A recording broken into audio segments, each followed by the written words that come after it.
मी सुनील श्रंगारे, कृषी सहाय्यक, सावरगाव पीर. तर आपण येणारा खरीपचं सीझन येणार आहे, तर आपण दरवर्षी पारंपरिक पद्धतीने सोयाबीनची लागवड करत असतो. परंतु उत्पादनामध्ये असे काय आपल्याला भरघोस उत्पादन मिळत नाही.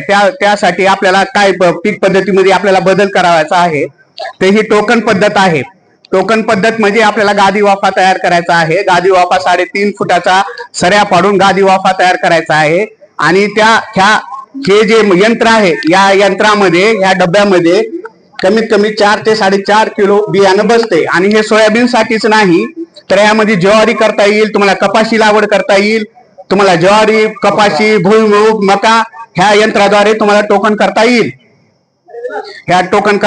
ह्याच्यामध्ये हे प्लेट्स असतात. प्लेट्स ते 6 इंचावरचे, तुम्हाला जसे जितके इंच ही करायचे असतात त्या इंचानुसार तुम्हाला प्लेट सेटिंग करावी लागेल आणि हे बियाणे इथं टाकावं लागतील. बेडच्या हे असं करताना का खूप सोपी पद्धत आहे. फक्त आपल्याला ढकलत जायचं आहे आणि हे दोन्ही बाजूनं 9 इंचावर दोन ठिकाणी बियाणं पडणार आहे. पारंपरिक पद्धतीमध्ये हेक्टरी कमीत कमी 75 किलो बियाणं लागतं, पण ह्या टोकन पद्धतीमध्ये 55 किलो बियाणं पुरेसं आहे. आणि टोकन पद्धत केल्यामुळे पिकामध्ये उत्पादन वाढणार आहे. तुम्ही म्हणसाल की पिकामध्ये उत्पादन कसं वाढेल?